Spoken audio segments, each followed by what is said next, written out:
بسم الله الرحمن الرحيم إن الحمد لله نحمده ونستعينه ونستهديه ونستغفره ونعوذ بالله من شرور أنفسنا ومن سيئات أعمالنا من يهده الله فلا مضل له ومن يضلل فلا هادي له أشهد أن لا إله إلا الله وحده لا شريك له وأشهد أن محمدا عبده ورسوله يا أيها الذين آمنوا اتقوا الله حق تقاته ولا تموتن إلا وأنتم مسلمون أما بعد فإن أصدق الحديث كتاب الله وخير الهدي هدي محمد صلى الله عليه وآله وسلم وشر الأمور محدثاتها وكل محدثة بدعة وكل بدعة ضلالة وكل ضلالة في النار أو كما قال صلى الله عليه وآله وسلم. Sambungan kepada hadis 263, hadis dalam Bulughul Maram Al-Hafiz Ibn Hajar Al-Asqalani rahimahullah. وعن عمران بن حسين رضي الله عنه أن النبي صلى الله عليه وآله وسلم قال صل قائما فإن لم تستطع فقاعدا فإن لم تستطع فعلى جنب وإلا فأومي رواه البخاري. Daripada Imran ibn Husain radhiyallahu anhu bahwasanya Rasulullah sallallahu alaihi wa alihi wasallam bersabda, salatlah dalam keadaan berdiri, jika tidak mampu, tidak boleh, faqa'idan, maka hendaklah duduk, dan kalau sekiranya tidak mampu, maka di atas lambung, iaitu belah kirinya mengiring, wa illa, dan kalau tidak dengan isyarat. Rawahul Bukhari. Hadis ini adalah hadis yang juga masyhur atau selalu kita dengar yang menceritakan tentang maratibu salatul marid, iaitu martabat ataupun tingkatan-tingkatan salat orang yang sakit jika sekiranya dalam keadaan dia sakitlah. Yang dimaksudkan di sini adalah salatul maktubah, salat yang fardu. Maka wajib atas setiap orang asalnya adalah qiyam, dan qiyam adalah rukun. Kalau sekiranya dia mampu, dan kalau sekiranya dia tidak mampu, maka barulah berikutnya apa yang disebutkan oleh Nabi sallallahu alaihi wasallam, iaitu kalau dah tak boleh nak berdiri ataupun susah baginya untuk berdiri, maka hendaklah dia duduk. Dan kalau sekiranya dia itu duduk itu walau mustanidan atau muttaki'an, walaupun dia bersandar ataupun muttaki' ataupun pegang sesuatu lah, tongkat dan sebagainya. Wa yarka' wa yasjud, dan dia rukuk dan dia sujud, ma'al qudratu alaih, tengok kadar kemampuan dia. Kalau dia tidak mampu, al-qu'ud, kalau dah tak mampu duduk juga dan susah baginya, fayusalli ala janbihi, maka dia salat di atas janbihi, lambungnya. Wal janbil ayman afdal, dan lambung kanan lebih afdal. Fa in shalla mustalqiyan, dan kalau dia menelentang, maka dia menelentang ilal qiblah, dia menelentang menghadap ke arah kiblat, sahha. Fa in lam yastati', kalau dia tak mampu juga, maka hendaklah dia isyarat dengan kepalanya. Wa yakun, dan isyaratnya itu sujudnya adalah lebih rendah daripada rukuk, litamyizi baina ruknain, untuk membezakan di antara rukun yang dua tu, iaitu rukuk dan sujud. Wa lianna sujud akhfad min ar-rukuk, dan kerana sujud itu lebih rendah daripada rukuk, maka dia terjemahkan berdasarkan isyarat kepalanya. ولا ينتقل من حال إلى حال أقل منها إلا عند العجز أو عند المشقة, dan dia tidak boleh beralih kepada hal keadaan dia yang berikutnya, melainkan kalau dia betul-betul al-ajz, kalau dia betul-betul lemah, dan kalau sekiranya indal masyaqqah, ada kesulitan, masyaqqah anil halatil ula, daripada hal keadaan yang sebelum. Syarat ini mesti dalam keadaan dia memang betul-betul tak boleh lah. Ini dipanggil rukhsah. So rukhsah keringanan yang diberikan oleh Allah Azza wa Jalla, maka berdasarkan kemampuan. Dan kemampuan ini, kalau sekiranya dia tu betul-betul tak boleh berdiri, baru boleh duduk dalam solat yang fardu. Dan kalau betul-betul tak boleh duduk, baru dia boleh baring. Dan begitu seterusnya. Lianna al-intiqal min halin ila hal muqayyadun bi'adamil istita'ah. Kerana perubahan daripada berdiri ke duduk, duduk ke baring adalah berdasarkan ketidakmampuan. Dan para ulama sebut haddul masyaqqah, had kesulitan yang mengharuskan seseorang itu salat yang fardu ini duduk, hiya al-masyaqqatu allati yudhibu ma'aha al-khusyu'. Iaitu apabila keadaan dia menghilangkan khusyuk. Itu masyaqqah. Maksudnya kalau sekiranya dia sakit berdiri, dan bila dia berdiri itu menghilangkan khusyuk dalam salat, baru berikutnya kepada hal keadaan dia duduk. Iaitu sakit tu yang menyebabkan dia memang tak bolehlah nak khusyuk dalam salatnya. Maka itu yang disebut oleh para ulama haddul masyaqqah. Macam mana nak dikira masyaqqah ni? Maka tengok kepada diri sendiri. Kalau sekiranya dengan dia berdiri itu ganggu solatnya, memang langsung tak khusyuk, duk tahan sakit, duk menahan kesakitan, langsunglah dia tak boleh nak baca Fatihah, tak boleh nak baca apa pun tak boleh, sebab dia duk aduh sakit, duk menahan sakit. Maka itu masyaqqah. Maka para ulama sebut kenapa? Kerana annal khusyu' huwa akbaru maqasidus salah. Kerana khusyuk itu adalah maksad salat yang paling besar sekali. Khusyuk adalah maksad, tujuan salat yang paling utama, paling agung adalah khusyuk. Kalau sekiranya dia salat dalam keadaan dia sakit tapi dia nak berdiri sehingga hilang khusyuk terus, maka itu masyaqqah. Menyebabkan dia salat langsung dah tak ingat dah baca Fatihah pun tak apa-apa, sebab mengenangkan ataupun menahan kesakitan. Kama asyara ila zalika Imamul Haramain Al-Juwaini, seperti yang diisyaratkan oleh Al-Imamul Haramain Al-Juwaini.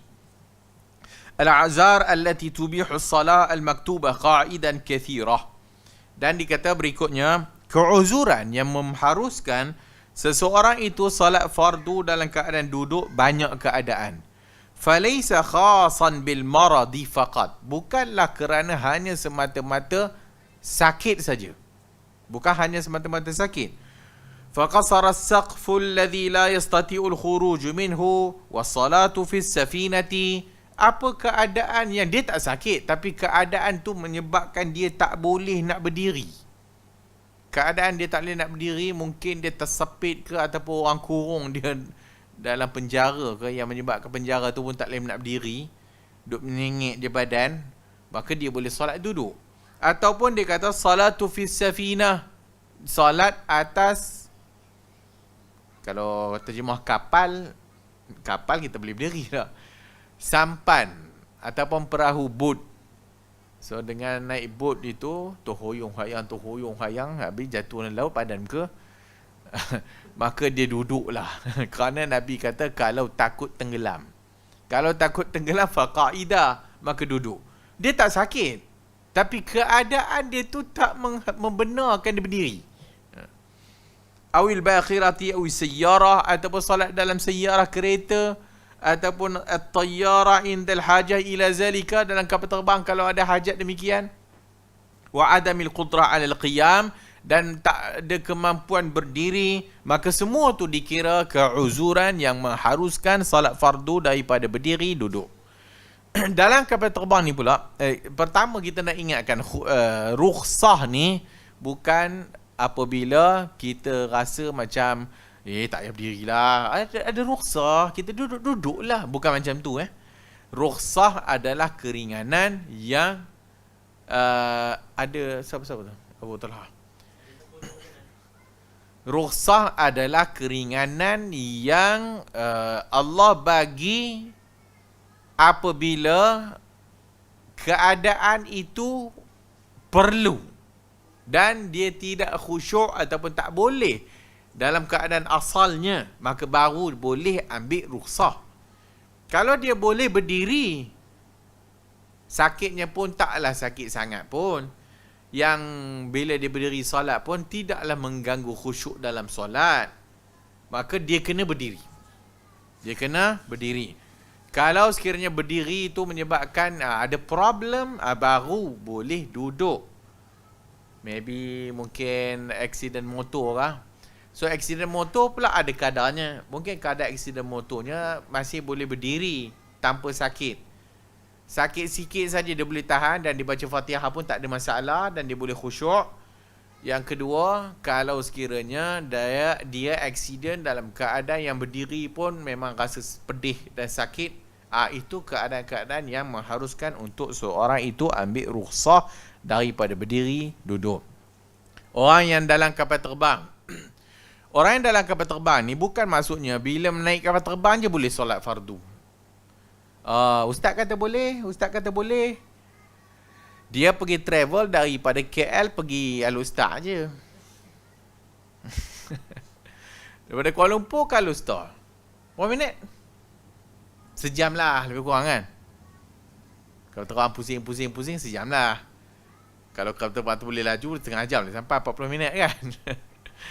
Tapi dia salat qasar dan jamak dalam kapal terbang dari perjalanan KL ke Al-Ustaz. Ni tak sepatutnya. Tak boleh Apa maksud rukhsah yang perlu apabila dia travel dengan kapal terbang yang memakan masa puluh jam ataupun belas jam, yang kalau sekiranya tunggu waktu turun ke airport nanti memang luputlah waktu salatnya, baru boleh salat fardu atas kapal terbang. Kalau perjalanan pendek dan boleh sampai dekat destinasi yang dia nak tuju tu masih boleh qasar, jamak takhir lagi, maka dia kena salat bawah, turun. Kerana asal turun dari kenderaan.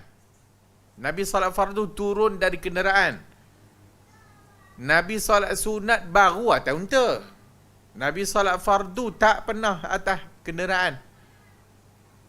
Unta boleh stop je, kapal terbang tak boleh stop. So kalau kapal terbang yang pergi ke tempat destinasi yang berjam ataupun berbelas jam, makan masa 10 jam mungkin, maka baru pada ketika itu dia boleh ambil rukhsah, iaitu mengqasarkan dan menjamakkan dalam kapal terbang. Dalam kapal terbang pula, tidak semua kapal terbang ada tempat solat. Dan mungkin certain kapal terbang yang tempat solat tu tempat pramugari je. Kapal terbang lain tak ada. Ataupun mungkin dia solat dalam kapal terbang, dia ada duduk dekat paling depan sekali, depan ada ruang lagi. Itu boleh lah dia solat berdiri dah. Tapi kalau dia duduk kat tengah-tengah dan sebagainya dan tak ada tempat, baru dia duduk. So sebenarnya rukhsah apabila keadaan perlu dan sangat-sangat perlu sahaja baru dia ambil. Itu cara betul ambil rukhsah. Dengan meringan-ringankan rukhsah itu salah juga. Konsepnya salah. Tatabbur rukhas. Duk ambil yang mudah-mudah dan sebagainya. Macam mana?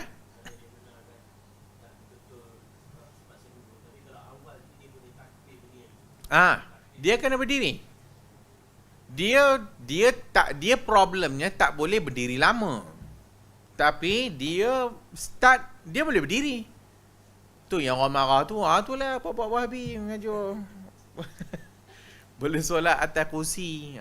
Dia pun start terus-terus duduk di atas kursi kan. Lepas tu lepas habis semayang, elok berjalan. Mana orang tak marah? So asal dia boleh berdiri. Tapi bila dia berdiri lama, melecur kat kakinya akan mula merasa pedih. Barulah berikutnya duduk. Dia start dengan Allahu Akbar, berdiri. Dah memang dah dekat, dah tak boleh tahan ni. Dah mengganggu dah ni, aku duduk tahan sakit je ni. Dan baru duduk. Maka selagi mana dia boleh berdiri, dia kena dirilah. Maka rukhsahnya ambil ketika mana dia dah tak larat nak berdiri dah. Baru dia duduk. Ini awal-awal lagi ambil kursi, bom, duduk terus. Seronok solat.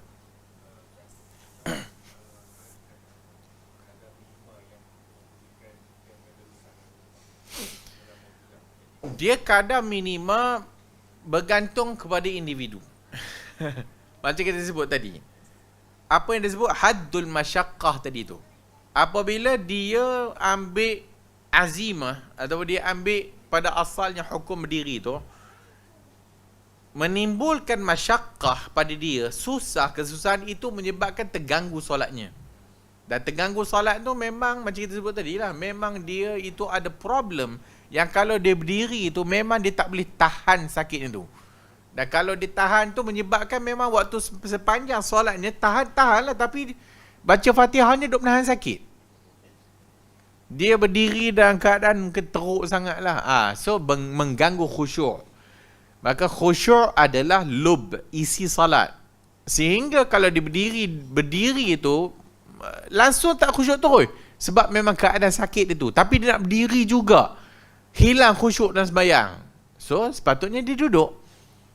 Dan apabila dia duduk, walaupun dia sakit itu, dia berdiri. Oleh kerana dia duduk, okey sikit lah. Dan salatnya bagus. Maksudnya salatnya khusyuk, bacaannya bagus dan sebagainya. Daripada nak berdiri tadi menahan kesakitan sehingga apa pun dah dia tak ingat dah apa yang dia baca sehingga sebab menahan kesakitan. So, baru duduk. Orang yang masuk ward hospital, duduk ward biasa, belum operation lagi. Berdirilah. Solat kat ward biasa, belum masuk operation lagi. Operation malam nanti. Atau operation kes kedua dalam pukul lepas Zuhur. Dia kena berdiri.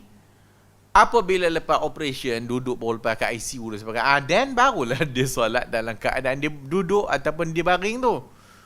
Tapi selagi mana dia boleh berdiri, dia kena berdiri kerana itu rukun. Mazhabu jumhuril ulama bahawa salat la tusqit ma dama al-aqlu thabitan.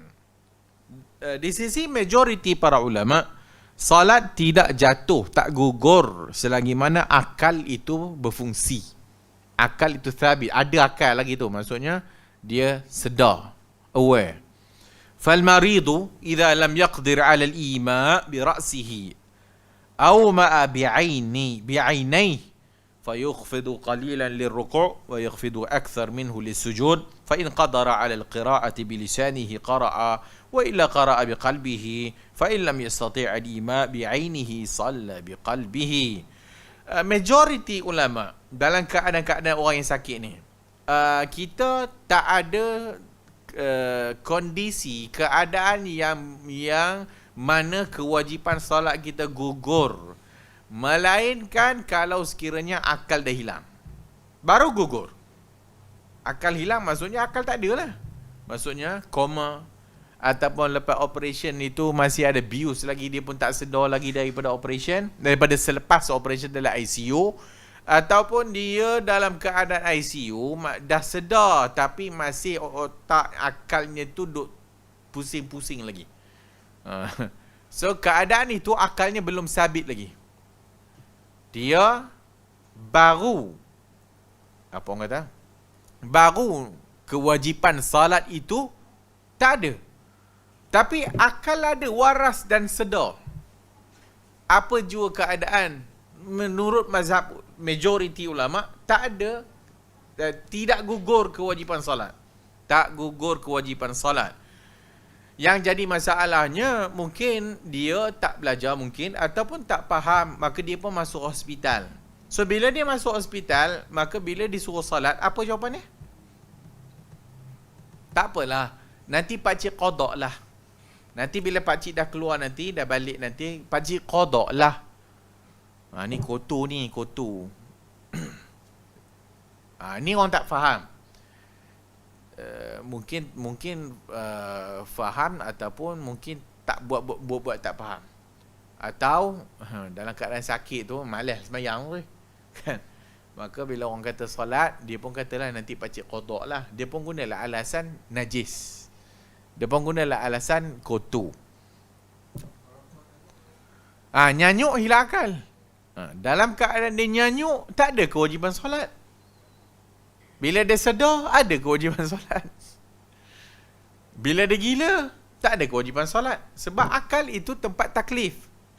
Akal tempat taklif. Kalau dah akal tak ada, taklifan syarak tak ada lah. Sebab itu syaratnya mesti Islam baligh berakal. Islam baligh berakal. Semua Islam pun Islam baligh berakal. Tak ada akal, kira lepas. Jadi dia kata sini tadi, mazhab majoriti tidak gugur kewajipan salat walau apa juga keadaan sekalipun selagi akal masih waras. Kalau dia tidak mampu untuk dengan kepala, isyarat dengan kepala, maka apa kata jumhur? Maka dia guna 2 biji matanya. Dengan 2 biji mata. Dan 2 biji matanya pun tak boleh. Maka dia solat dengan apa? Dan mata tak boleh. Mata pun ataupun mungkin mata tak boleh tutup ke. Nurse pun tutup dengan kapah. So, solat dengan hati kan? Solat dengan hati.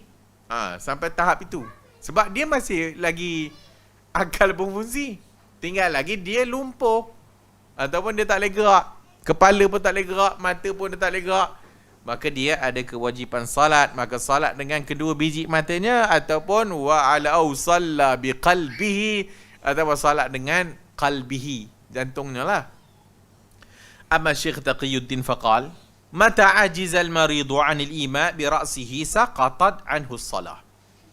Di sana para ulama sebahagiannya melihat kalau sekiranya kepala pun dah tak boleh gerak, kepala tak boleh gerak, mungkin kepala pun lumpuh terus ataupun kepala memang dah tak boleh gerak, dia kata gitu je, mata je terkebil-kebil, maka orang yang macam ni baru saqatat anhu salah, maka barulah gugur kewajipan salat bagi dia. Beza dengan jumhur tadi. Wala yalzamuhu al-ima' bi tarafihi wa huwa mazhabu Abi Hanifah wa riwayatu an Ahmad. Mazhab Abu Hanifah dan riwayat daripada salah satu daripada riwayat Imam Ahmad, maka orang ini apa nama tadi gugur kewajipan salatnya wala yalzimuhu al-ima' bi tarafihi, dan tak apa nama kata tidak lazim baginya untuk isyarat dengan tarafnya. Taraf tu maksudnya apa-apalah dia punya yang boleh macam mata disebutkan tadilah. Hadis yang menyebutkan tentang salat dengan mata hadis dhaif, tidak sabit. Hadis dhaif dan tidak sabit. So oleh kerana dia tidak sabit, maka sebab itu sebahagian para ulama kata kalau sekiranya dah memang apa pun tak boleh gerak tapi akal masih waras, mata je boleh berkedip-kedip, maka pada orang ini maka kewajipan salatnya gugur. Kenapa? Kerana salat itu perbuatan dan perkataan yang khusus yang dimulakan dengan takbiratul ihram dan diakhiri dengan salam. Itu salat. Salat bermula dengan takbiratul ihram dan diakhiri salam. Atau kalau dah tak boleh nak bergerak semua sekali, maka gugurlah kewajipan salatnya. Salat guna mata, salat guna hati, itu tak nama salat dalam erti kata salat yang syar'i itu. Itu tidak nama salat dalam erti kata salat yang istilah tu. Okey, bolehlah kata dia nak salat, tapi dia sebenarnya berzikir kepada Allah lah. Dia kata salat, tak boleh salat dengan mata, salat dengan hatinya. Macam mana? Dia pun aku takbir Allahu Akbar hati. Baca Fatihah, kemudian rukuk, Allahu Akbar. Bayangkanlah dia rukuk. Bayangkanlah, itu bukan salat namanya. Kalau dengan hati itu, walaupun fuqaha sebutlah, walaupun para fuqaha menyatakan salat dengan hati, tapi dari satu sudut, salat dengan hati ni dia tak namanya salat secara istilah. Tapi bolehlah kalau kita kata dah itu tak mampu nak dibuat, maka dia zikirlah kepada Allah. Fattaqullaha mastata'tum. Taqwalah kepada Allah Ta'ala hak kadar kemampuan. Kalaulah dia nak solat juga dengan membayang-bayangkan biqalbihi, maka dia membayangkan perbuatan dia sedang solat, okeylah, no problem, tak ada apa isu, tak ada khilaf ulama, kau boleh macam-macam. Hati kita ni kalau nak fikir-fikirlah macam-macam pun tak ada masalah pun. So kalau dia nak berfikir dengan hatinya dia sedang solat pun tak ada isu. Tinggal lagi dia tak namanya solat dalam erti kata istilah. Qala Syekh Abdul Rahman Sa'di, amma salatul marid bi tarafihi aw bi qalbihi falam yathbut. Kata Syekh Abdul Rahman As-Sa'di, salat orang yang sakit bi tarafihi aw bi qalbihi, salat dengan hati dan sebagainya itu, falam yathbut, tidak sabit, tak ada. Falam yathbut wa mafhumul hadith yadullu ala anna as-salat ala janbayhi ma'lima hiya akhirul maratibil wajibah. Kerana hadis yang kita baca ini, maratib yang wajib adalah dia kata tadi berdiri. Kalau tak mampu berdiri, hadis kata faqa'ida. Kalau tak boleh, dia kata fa'ala janbin, hendaklah dengan lambungnya. Wa illa, kalau tak boleh, isyarat. Itu had adna, had yang paling rendah sekali untuk kadar wajib solat. Bawah daripada itu, hadis tak sebut. Hadis tak sebut dengan mata. Ada hadis mata tapi tidak sabit, atau dengan hati, hadis tak sebut. Solat dengan hati tak ada.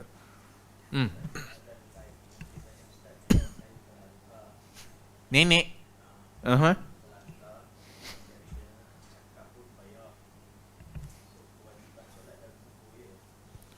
Kalau dia terlantar dalam erti kata memang dah tak boleh, nak imaan pun tak boleh. Nak isyarat kepala pun dah tak boleh dah. Dan dia terlantar tu dalam keadaan lemah sekali, dan memang tak boleh gerak dah pun. Memang gitu. Nak angkat tangan pun orang tolong angkat tangan kan. Cakap apa boleh, boleh angguk kepala tak?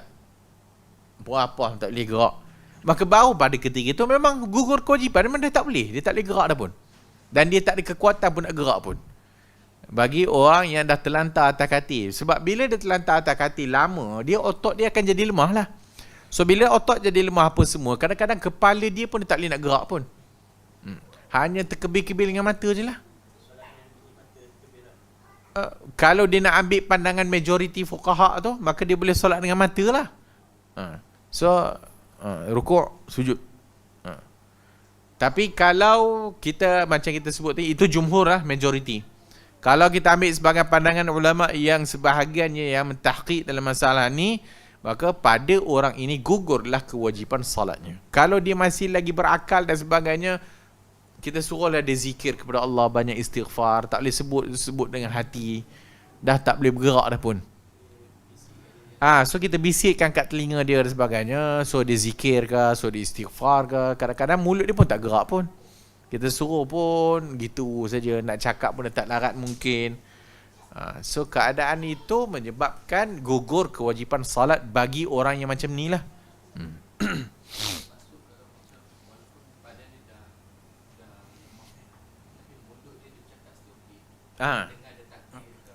Boleh juga. Kalau dia dah tak mampu dengan kepala, kita boleh je ambil pandangan majoriti tadi tu.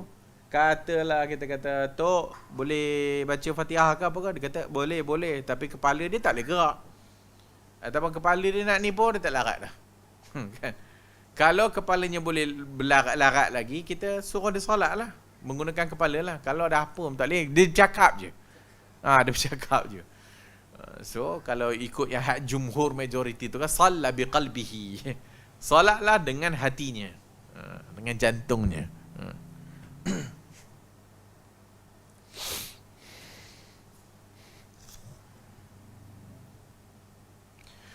مقتضى إطلاق الحديث أنه يصلي قاعدا على أي هيئة شاء. Berdasarkan hadis ini, tuntutan daripada hadis ini difahami kalau tak boleh berdiri, duduk. Dan dia kata faqa'ida. Bila dia kata faqa'ida, nak duduk macam mana? Dia tak beritahu. Dia hanya kata duduk, faqa'ida, duduk. Duduk macam mana? Maka hak ni juga terbuka kepada individu. Bagaimana keadaan dia boleh? Bagaimana hai'ah yang dia mampu? Wa huwa ijma' wal khilafil afdal. Fa indal jumhur, yang itu ijma'. Maksudnya duduklah macam mana cara sekalipun.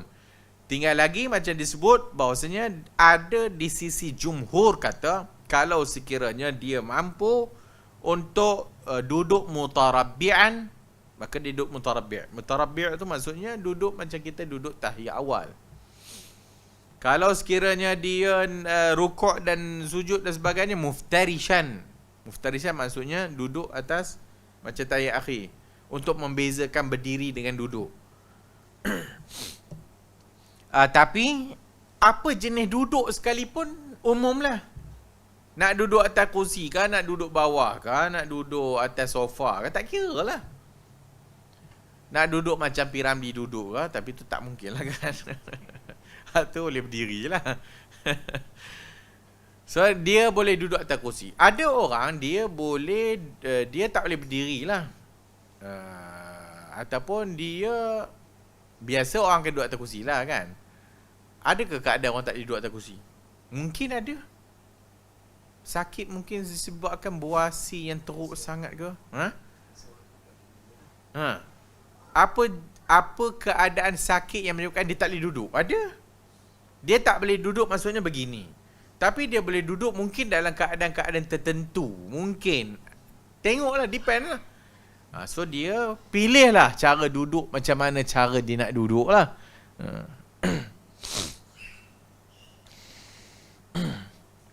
Kalau dia duduk, dia boleh mampu untuk sujud macam biasa, dia wajib sujud macam biasa. Kalau dia duduk dan dia tak boleh nak sujud macam biasa, maka isyarat. Isyarat dengan kepala.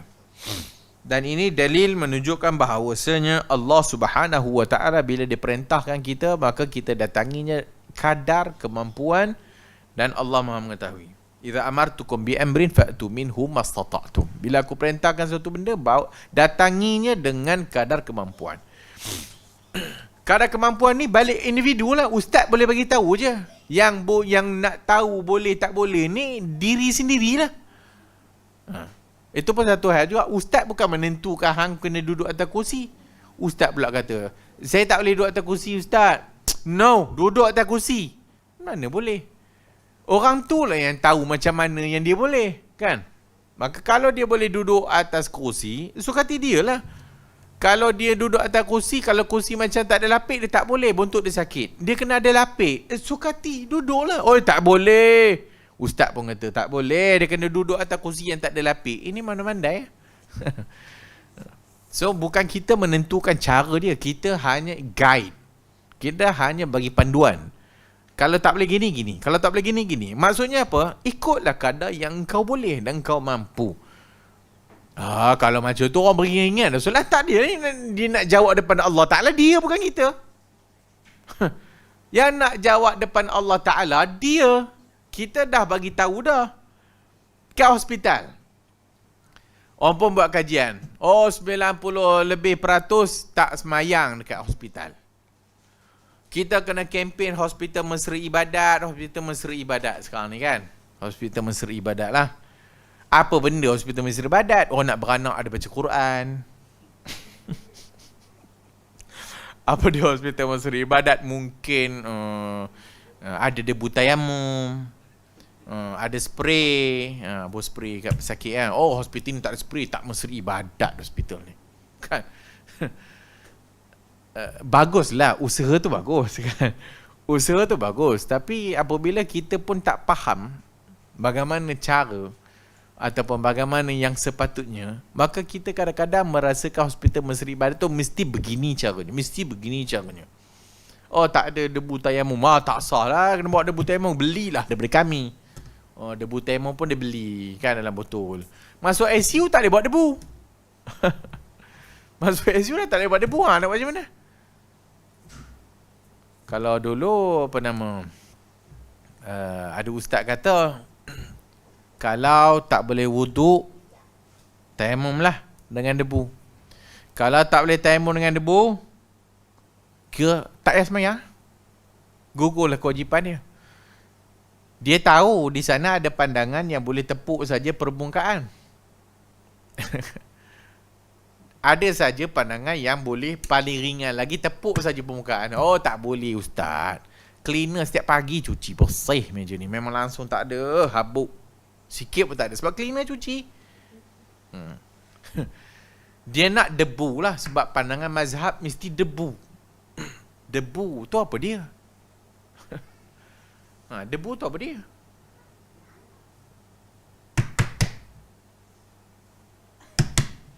Tak ada pun debu. Tapi kalau kita buat sini, oh hitam tangan. Ada debu ke tak ada?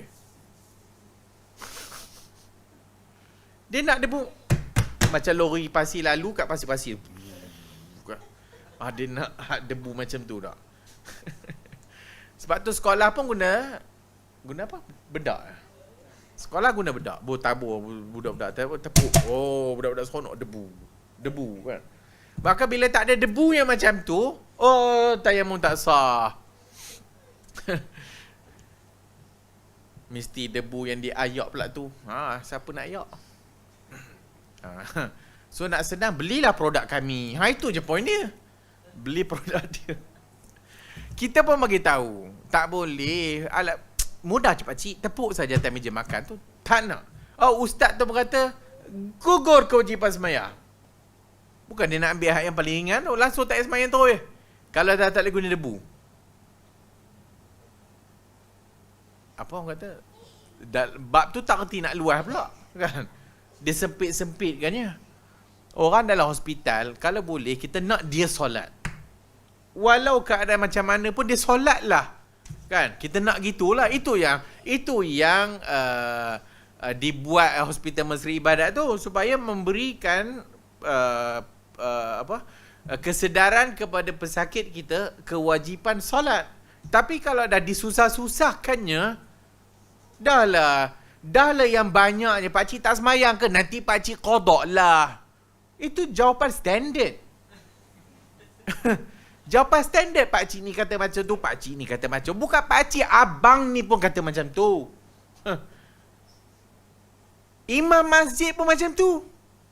Imam masjid masuk hospital, tak apalah nanti, qada lah nanti. Kotor ni. Apa yang kotornya? Kan? Dah lama tak basuh. Kencing macam recor. Tak lah. Habis tu, apa yang kotor?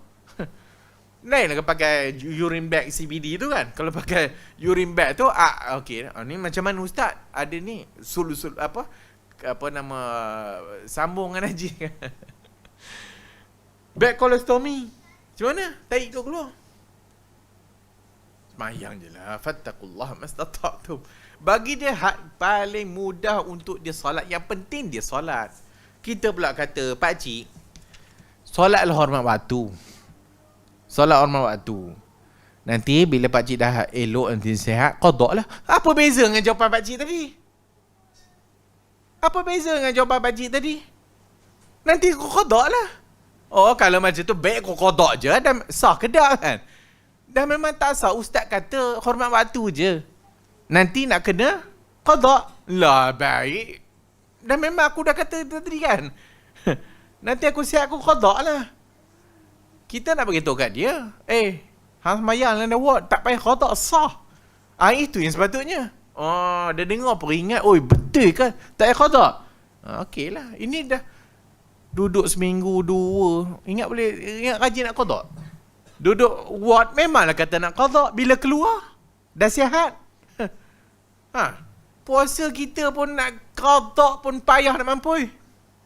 Kan puasa nak qada pun payah. Panjang lagi. Memang panjang. Sampai Ramadan tahun depan lah panjangnya. Sambung lagi Ramadan berikut. Allah, tak qada lagi hak musafir, hak yang 2 tahun lepas. Kan? Tak qada lagi. Itu tak sihat, yang tak sakit. Ini orang sakit. Memanglah dia bercita-cita lepas dia sakit nanti dia qada lah. Cakap memang senang. Tapi bila kita keluar, dah sihat, banyak kerja lain nak kena buat. Pergilah kerja balik, minum kopi lagi. Selalu lepak kedai kopi, masuk ward, punyalah sedih. Kenapa pakcik? Tak dapat minum kopi dengan kawan. Bila dah keluar, dah minum kopi dengan kawan, agak-agak nak qada ke? Tak adanya, haram. Hentikanlah. So, solatlah dalam ward, sah, tak payah qada dah. Tapi tak tahulah, ustaz kita ni suka menyusah-nyusahkan orang. Yang dia tu masuk hospital, pandai pula dia nak ambil yang ringan. Sebab dia ustaz. Dia masuk hospital, dia nak cari yang ringan. Tapi orang lain dia nak susah-susahkan. Orang patutnya kau ustaz, kau kena susah sikit. Orang lain yang tak ustaz, mudahkan dia. Itu cara yang sepatutnya. Dan hadis juga mengisyaratkan masyru'nya menziarahi orang sakit. Masyru' menziarahi orang sakit. So bila kita ziarah orang sakit, cakap yang baik-baik, doakan dia dan sebagainya. Ingatkan solat. Kita boleh ingatkan solat, tapi yang nak solat tak nak solat itu tuan badan. Oh, kau ni kerja, ustaz kerja hospital ya? Ustaz, pakcik tu tak nak semayang lah, cakap susah lah. Ustaz pun dah cakap dah. Saya dah berberbih cakap dah. Memang dia kata, okeylah ustaz. Okeylah ustaz. Okeylah ustaz. Lepas tu dia tak semayang pun. So apa yang boleh kita buat? Kita hanya boleh bagi tahu dan ingatkan, adapun nak solat tak nak solat itu adalah tanggungjawab tuan badan lah. Dah kalau sekiranya sebelum sakit pun semayang pun boleh celung-celam, ingat dia dalam ward tu dia nak semayang. Sendiri mau ingat lah. So kita boleh ingatkan. So tanggungjawab kita lepas tak? Tanggungjawab kita lepas lah. Kita bagi tahu dah, kalau dia nak semayang tak nak semayang, kita tak boleh paksa pula dia buat. Sekali paksa pula dia kata, kurang hajar ni ustaz ni. Sebab tu orang tak nak jumpa ustaz kat hospital. Aku nak mati ke? Nak jumpa ustaz maksudnya nak mati. Dah mati, dulu kendia. Halo ustaz mana? Ustaz mana? Dah mati.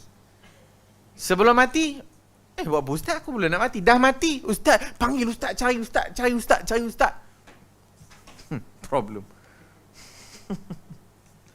So, hadis 2 ni asalnya faham dah kot tak? Ada apa nak tanya? Bab rukhsah ni.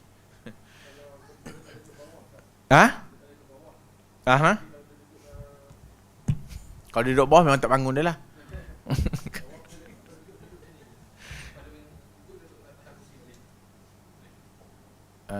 Ulang balik macam mana?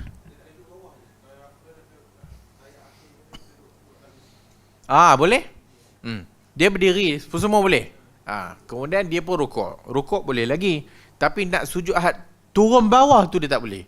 Mungkin masalah pada pinggang, mungkin masalah pada lutut mungkin. Kalau turun orang yang sakit lutut kan. Cakap senang lah, kita tak pernah rasa kan. Orang yang sakit lutut memang tak boleh turun lah. Kalau turun bawah nak kepak memang tak boleh lah. Lutut tu tak boleh nak, ni dah kering dah tak ada minyak dah. Ataupun kadang-kadang certain orang yang sakit pinggang, slip disc mungkin. Nak turun bawah tu satu penyiksaan tu dia, maybe mungkin. So dia boleh bila nak rukuk biasa, bila nak sujud tu duduk atas kursi.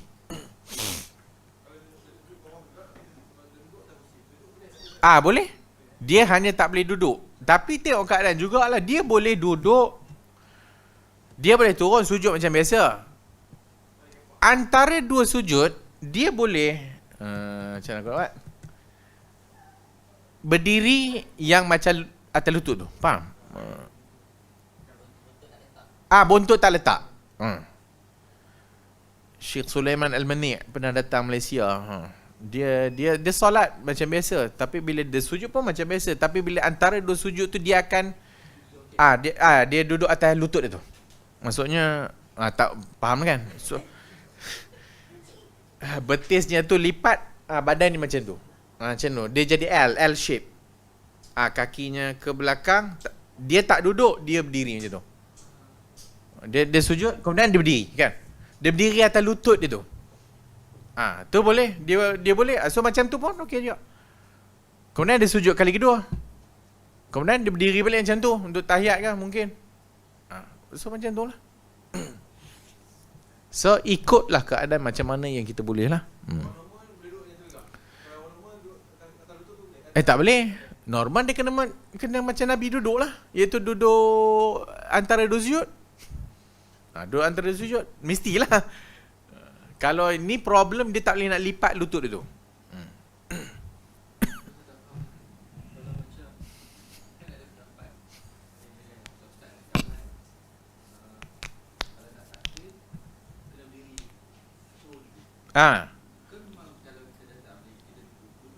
Tak, macam kita sebut tadi, rukhsah kita ambil kadarnya lah. Kita boleh berdiri. So bila kita berdiri, kita boleh berdiri. Problem kita hanyalah tak boleh berdiri lama. Maka kita start dengan berdiri. Takbir, Allahu Akbar, takbir. Dan kita mampu berdiri, berdirilah. Imam baca panjang pula dah. Waktu imam baca panjang tu dia tak boleh tahan. Tak tahulah apa sakitnya, nanti depends lah. So dia pun dah siap-siap kursi kat belakang dia. So dia duduk lah. Boleh? Duduk turun bawah. Nanti bila nak rukuk macam mana? Bangun balik So bangun dia rukuk balik. Nabi solat sunat pun macam tu. Kadang berdiri, kemudian dia duduk, kemudian bila nak rukuk dia berdiri balik, dia rukuk. Kemudian sujud sebagainya, berdiri balik. Betul? Nabi sebab Nabi baca panjang. Itu solat sunat Nabi lah. So bila baca panjang, nanti dia duduk. Boleh? Tapi yang fardu tadi tu, dia mampu berdiri, maka dia kena berdiri lah. Sehingga ke tahap dah dia tak boleh nak berdiri tu, dan dia duduk lah. Tapi kalau dia solat sendirian, imam tak baca panjang, dia baca Fatihah, dia betul qul Allah. Kadar dia baca tu, dia boleh tahan diri, dia kena berdiri lah. Kalau dia tak boleh, memang tak boleh lama. So bila dia solat, dia baca Fatihah, dia baca lah wal asri innal insana lafi khus. Mungkin lah, tengok kadar dia lah. Wallahu a'lamu bis-shawab.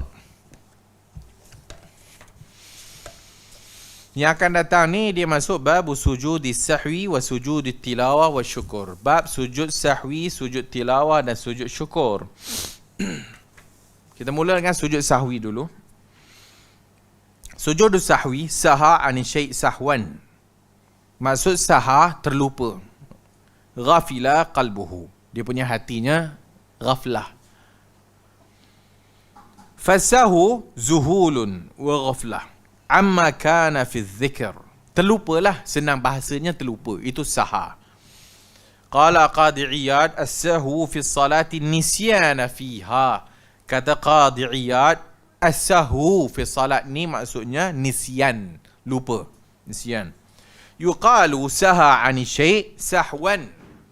Saha 'ani syai' sahwan bermaksud dia terlupa. Sahu fi syai' tarakahu min ghairi ilmin. Qala Ibn al-Athir, apa maksud sahu? Sahu adalah meninggalkan sesuatu tanpa ilmu. Maksud tanpa ilmu kat sini bi ghairi ilmin, maksudnya dia tak sedar. Dia lepas sujud kedua pada rakaat kedua tu, dia terus bangkit rakaat ketiga. Dia tak duduk tahiyat. Dia tak semena-mena bangkit terus. Bidunil ilm. Tak fikir pun, memang terus je. So tu sahu. Lupa lah. Tak sengaja lah.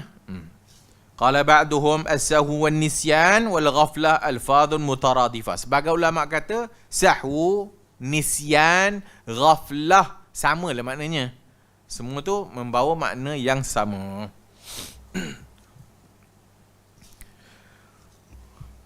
Kana sahun Nabi sallallahu alaihi wasallam fi salati min tamami ni'matillahi ta'ala ala ummatihi. Kata al-Imam Ibn al-Qayyim, terlupanya Nabi di dalam salat min tamamin ni'mah adalah merupakan kesempurnaan nikmat Allah Ta'ala ke atas umatnya.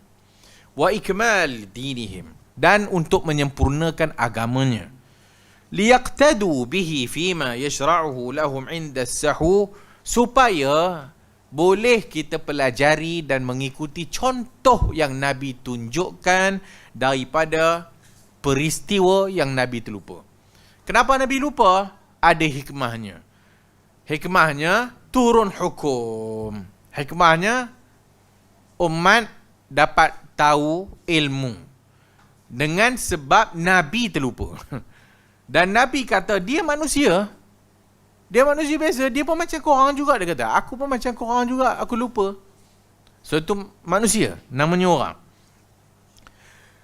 Qala al-Muharrihi wa min hikmati sahwihi sallallahu alaihi wasallam tahaqquqi bashariyatuhu. Dan antara hikmah Nabi lupa itu adalah penyempurnaan ataupun nak bagi tahu Nabi itu tentang kemanusiaannya. Orang lah. Li'alla yakuna lil ghulati madkhalu fi i'ta'ihi syai'an min sifatil ilahiyah, supaya orang tidak menyandarkan sifat ketuhanan kepada Nabi. Supaya tak sandarkan sifat ketuhanan kepada Nabi ataupun rububiyah bismi ta'zim dalam erti kata nak mengagungkan Rasulullah. Waliza qala innama ana basyarun. Sebab itu Nabi kata sesungguhnya aku ini orang. Ana basyarun. Aku orang. Mithlukum. Macam kamu semua. Ansa kama. Aku lupa. Macam mana kamu semua lupa. Faiza nasit. Dan kalau aku terlupa, maka ingatkanlah aku. Kata Nabi SAW dalam hadis Al-Bukhari dan Muslim. Ini hikmah Nabi itu orang. Kenapa Nabi itu orang? Supaya kita boleh menirunya. Bukan macam ada mamat seorang tu. Dia Nabi. Kita ni siapa? Kan zikirnya biarlah berat. Kita ni orang biar zikir ringan. Yang dia gantung tasbih tu tak ada berat pula. Berat mata mandang kita. Berat lagi bahu yang memikulnya kena. Nabi SAW, sempurnanya syariat Nabi ni berlaku kes pada zaman Nabi, kan? Semua kita tahu yang 3 orang tu pergi ke rumah Nabi. Isteri Nabi telah pun menceritakan inilah dia ibadat-ibadat Nabi. Nabi buat apa, Nabi buat apa. Apa yang mereka rasa? Aina nahnu minan Nabi. Siapalah kita ni nak banding dengan Rasulullah.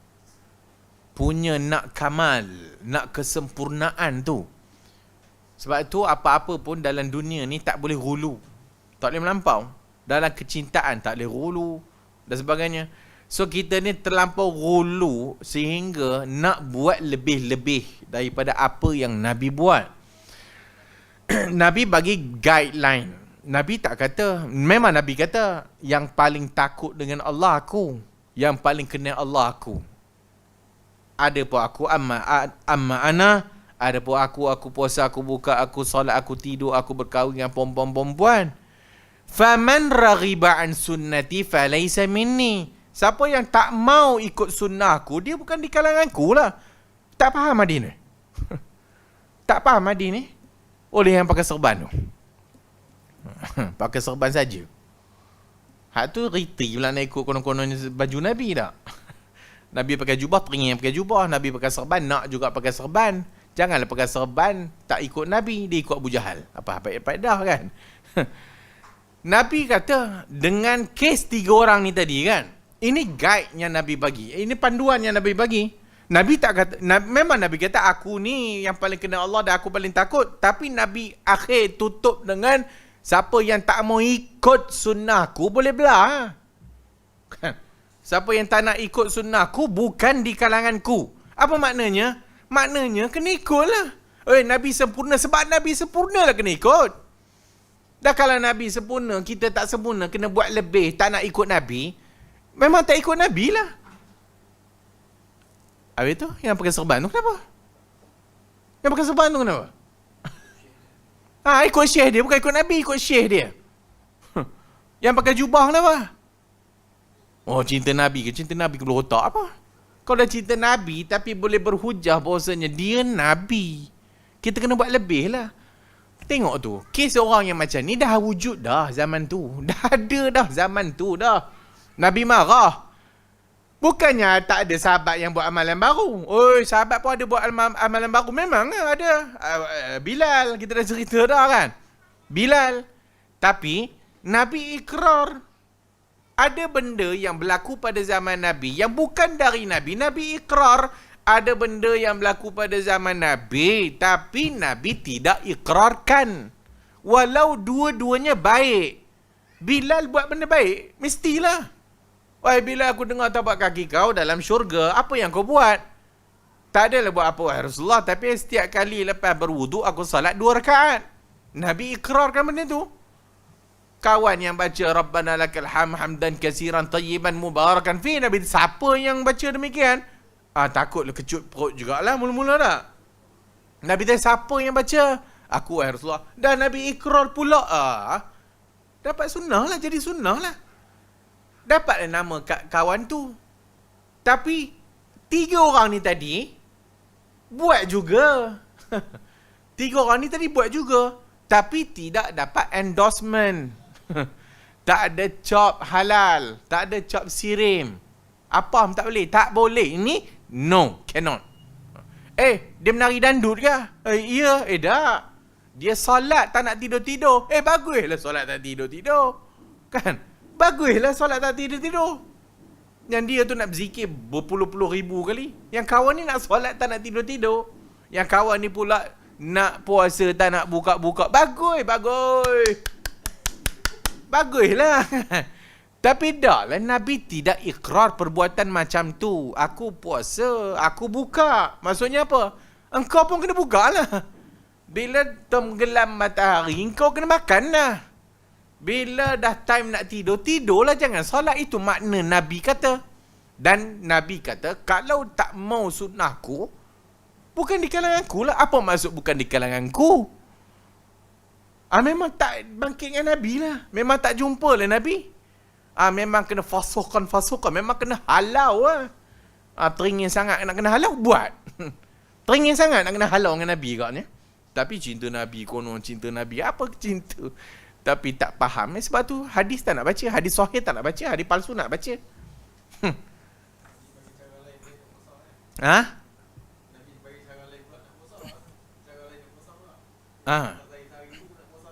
Nak puasa sangat. Nabi bagi ke tahap tu kan. Kawan ni pun sibuk nak puasa juga. Nabi bagi. Oi, Nabi aku kuat. Boleh. Last sekali. Okey, nak juga. Puasa Daud. Sehari buka, sehari puasa. Sehari buka, sehari puasa. Aku larat Nabi. No, Nabi tak endorse. Nabi tak kata, puasa lah sehari, lantak hang lah. Tak ada tak? Bagus lah. Kan? Tak ada. Kalau ikutnya, boleh saja nak puasa setiap hari. Apa masalahnya? Itu agama. Agama begitulah agama. Do and don'ts. Dan kalau nak ikut kepala otak sendiri, buatlah agama sendiri. Dah tak nak ikut hadis Nabi, buat agama sendiri.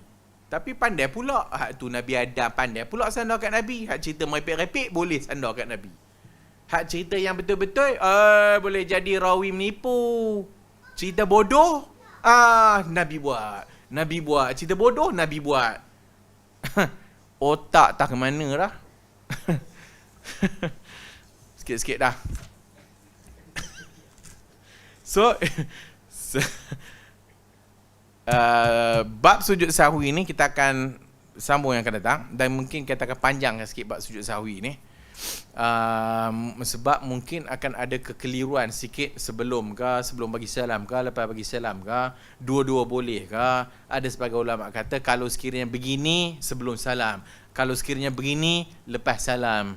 Kemudian wajib ke tak wajib ke, panjang sikit perbahasan tu. Berikutnya bacaan sujud sahwi. So nanti kita akan sentuh yang akan datang. Wallahu a'lamu bis-shawab. Subhanakallahumma wa bihamdika asyhadu an la ilaha illa anta astaghfiruka wa atubu ilaik.